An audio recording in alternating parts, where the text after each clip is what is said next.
Thanks, Jason. I'm Jeni Shannon. I'm the director of the Mental Health and Performance Psychology program at UNC. And I think everything that's been addressed so far really sets us up nicely to understand what athletes going through medical retirement have already been through. And today I'm going to spend a little bit of time talking about what additional pieces come in when an athlete makes the decision to medically retire or it's made for them. So there are a lot of things that have already been mentioned do come up in medical retirement, but maybe look a little different. I want to very briefly highlight a couple of unique aspects. One is the decision, and this is often a really challenging part of the process. It's pretty rare in my experience that an athlete is explicitly told you cannot play anymore. It does come up in some cases, but more often than not, it's a decision that the athlete makes in conjunction with their medical team, their coaches, their family, and that can be a really, really challenging part of this. And that can be something that makes it easier or harder to accept over time. Another unique aspect is an early end to the career. No one comes in thinking that their career is going to end early or this is how it's going to end. So by the time an athlete reaches the point of medical retirement, they've been in a position where they've had to end their career prematurely. And there is a lot of that grief that does come with that, as we'll talk about. There's also an adjustment in daily life that often comes up. No matter what their involvement with the team continues to be, it looks different. So whether that's changing the amount of time they're exercising, maybe they don't have to rehab in the same way anymore, maybe they're getting involved with different things. Their daily life looks different, and that adjustment can be challenging in some ways or really positive in others. Loss of identity, as was mentioned with the injured athletes, comes up and often in a bigger way. In my experience with injured athletes, it's somewhat of a temporary loss of identity. I don't feel like an athlete right now because I'm injured and out, but when I get back, I will. These are athletes who have had to step away from sport completely, and so that athletic identity tends to be a lot more threatened, and it's a much bigger sense of loss of identity in many situations. And then the sense of belonging. Again, this was mentioned for injured athletes and is another one of those things that tends to be even more challenging for those who have medically retired to navigate. Do I still come to team stuff? Am I still an athlete? Do I still belong with my teammates? A lot of questions that come up. So these are just a few of the aspects that are particularly challenging for many that are going through medical retirement. At UNC, we offer a medical retirement group, similar in a lot of ways to what Jason talked about at UVA. I won't spend too much time with this. We get our athletes there the same way. We really lean on sports medicine for those referrals. We also have a part of the process where anybody going through medical retirement is referred to our services for at least one individual session as well. They don't have to, but I'd say the vast majority take them up on that. And that also offers us a nice opportunity to introduce the idea of the group. Lots of word of mouth, as was mentioned before. And interestingly, we've had this group for 3 years now. We've had some kind of more informal mentors, folks that have come in at the start of their medical retirement and ended up staying kind of long after they feel like they're at peace with their process.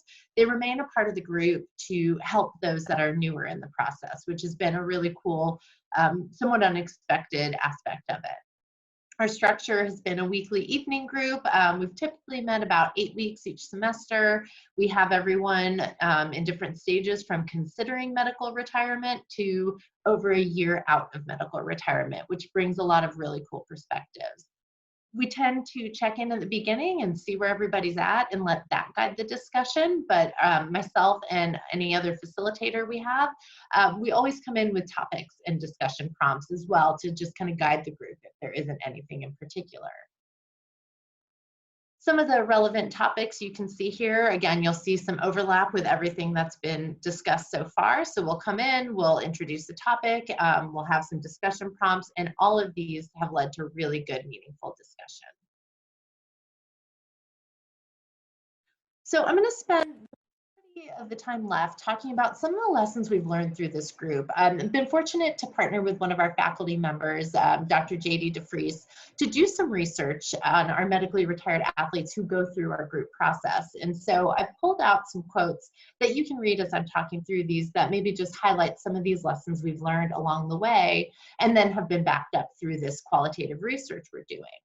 So there is a grieving process. This is a universal thing that I have seen with athletes going through medical retirement. With as big of a loss as this is, there is an element of grief. Just like grief when we lose a person, it looks really different for everybody and everybody needs something different in the process. But for almost every athlete that goes through a medical retirement, there is an element of grief, of having to say goodbye to their career, of having to change their relationship with their sport, to potentially even kind of grieve their body and the changes that have happened as a result. This grief really kind of guides a lot of the process and what people need through it. The acceptance part can be particularly challenging. Going back to that idea of the decision, it seems as though for those that have felt forced into the decision, maybe not officially forced, but felt forced, that acceptance is particularly challenging. The other group that seems to have more trouble with the acceptance is those that feel like the door might still be open. I've seen this come up with runners, for example, where maybe they're retiring from their collegiate running career, but it feels like, okay, well, down the road, I could run it competitively still. And for those, there's also a little bit more of a challenge, it seems like, in accepting this kind of loss, this medical retirement with the door cracked open a little bit. These things go hand in hand, the grief and the acceptance, and they're a big part of what we try to work through in group and individual sessions. As has been mentioned before, identity is significant. This is so much of a discussion that we have every week, is this loss of identity and who am I without my sport? Am I still an athlete? Can I still call myself an athlete? Little things that are big things like, do I still wear the gear? A lot of things that come up related to what does my athletic identity mean to me now? And how do I find other identities? I think this, every time we've run the group has ended up being one of the biggest and most important topics we talk about is who am I without my sport and how do I kind of transition to other parts of my identity, new parts of my identity that I can really embrace. It's also one of the things that seems most correlated to where mental health is. If I feel like I've got a sense of identity, I'm feeling better overall in my mental health. If I'm struggling with that, I might be struggling in my mental health. Also want to make note that kind of ownership of role in the team matters.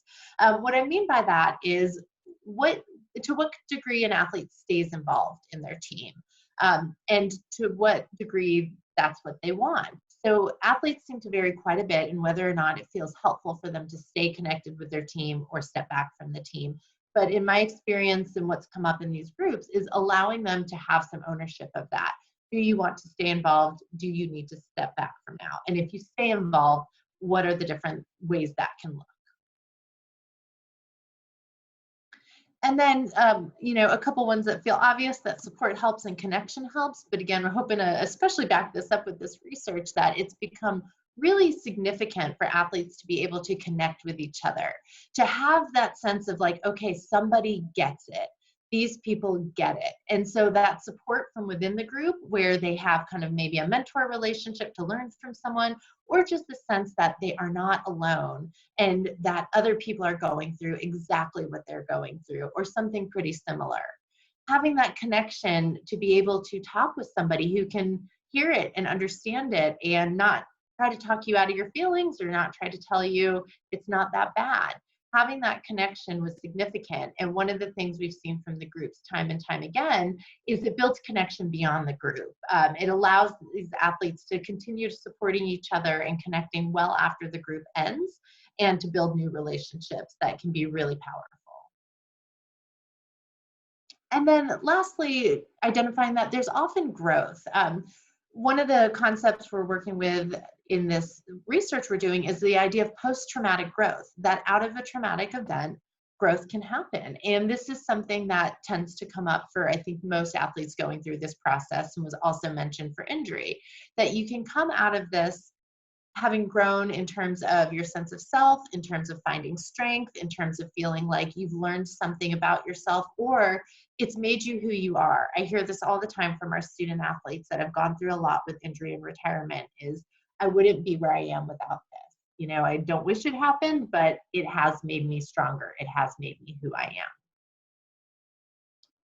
So as a couple take homes for what you can do, like learning from these lessons, really encourage every institution to have a space for medically retired athletes to talk. That doesn't have to be a group. That could be a mentor program that's formal, like they have at Virginia Tech for injured athletes, or it could even be you as a coach pairing somebody with an athlete that you know has medically retired, just giving them someone to talk to, some space to talk. Creating that space with coaches, with teammates, with other staff members, making sure in some shape, some way, shape, or form, there's a space for medically retired athletes to talk. Making sure you're connecting them to resources, certainly mental health resources, and also thinking about things like nutrition or career services to help them get connected with other parts of their identity or other things that they can maybe become more involved in. Making sure to keep reaching out, keep checking in, encouraging teammates to stay connected. One of the biggest things that we hear time and time again in these groups is that people feel forgotten.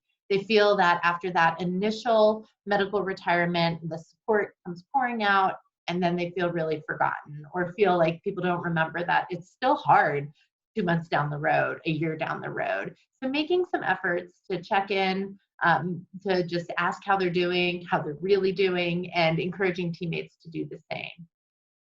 Giving some choices to the extent you can in terms of that involvement.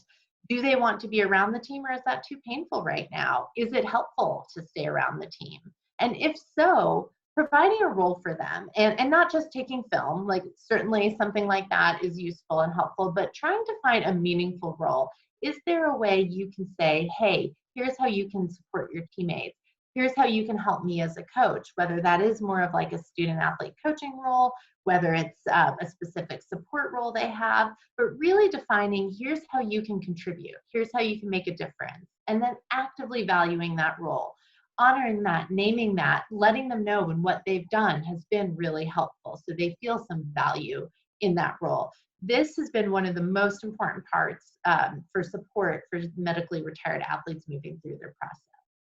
And then lastly, just a reminder to honor their athletic career, whether that is at the time they retire, taking some time with them, with the team, to honor what they have done, what they've contributed, the fact that they got here, and not forgetting them at senior day or senior night. Unfortunately, that's a thing that happens and can be really devastating to these athletes who are already struggling with this process or have. But making sure that you're honoring their role on the team, their contributions, their athletic career, to the extent you can, particularly at some of those milestone events. If we can do all these things, we're going to really support our athletes going through this big challenging event and hopefully give them a chance to support their mental health in the process, and make it as smooth of a process as it can be in a really difficult situation. And we want to thank you all for tuning in. If you have any questions, feel free to reach out to any of us. You can find us at our respective institutions, and we would be happy to talk with you further about any of the programs we've discussed or things we've learned along the way. Thank you all. Stay safe.